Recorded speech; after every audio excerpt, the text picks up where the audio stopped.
I had the Poppy and Pear collection in my stash and I vowed to use it up in August. Let me show you what I made. Hi everyone, this is Debbie from Project 39 Mini Albums, and one of the things I made was this cute little mini album. Now it's 5.5 by 7.5. I added a cute little shaker element, on the front. I guess you might ask about the spine. It is a 2-inch spine. I've made other mini albums in the same style. You might recognize it because I've made several.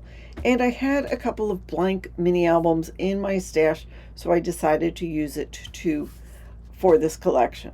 So I'm going to move this aside and take you through and show you what's in there.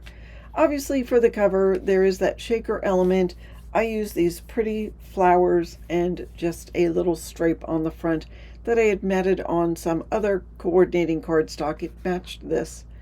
Added a little cut apart element that came from an ephemera pack, and that is the cover. It's very simple, very basic, but it's a great mini album for pictures of your garden, maybe a garden party, maybe a shower, birthday pictures, maybe your favorite person. I don't know.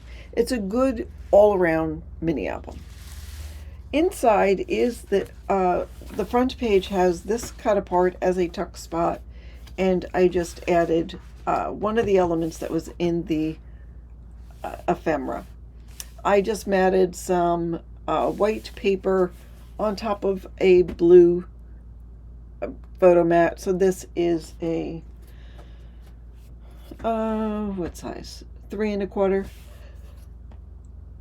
by 3.5 is the white. So you could add maybe 3.5 by 4 and maybe cover the white if you wanted to. This is open, so you can just tuck it in.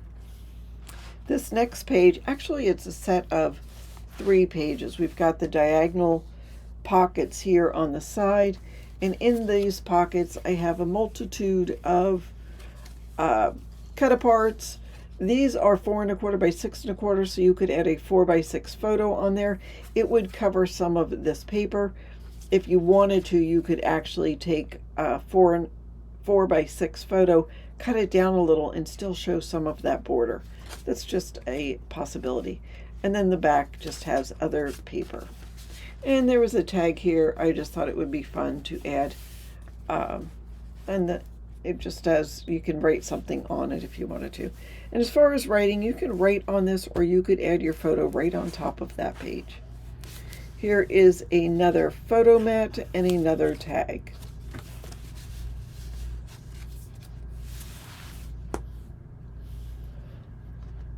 On the front here, this is attached for you to do some journaling on, or you could add a small photo. And I did leave the side open and added a little tag in there. I love this black and white black and white paper. There were these 2 elements in the fussy cut, the cut aparts, that's what I'm trying to say. And I left it pretty simple, so you could just add your photos to that. This next page is the same as the other one with the diagonal pockets.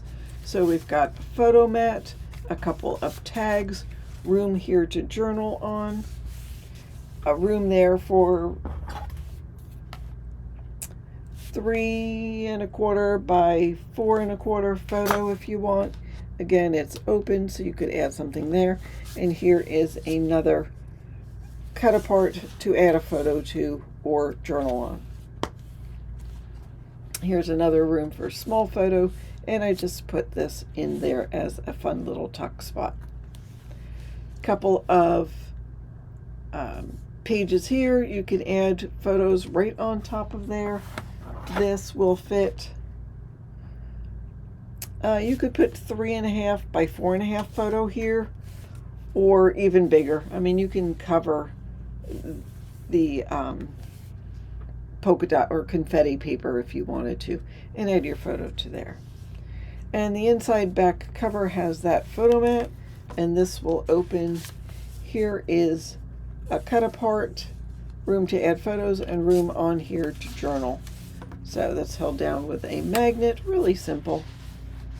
And there's the back cover, the spine, and we are here back at the front cover. So again, I used the Poppy and Pear. It's from American Crafts.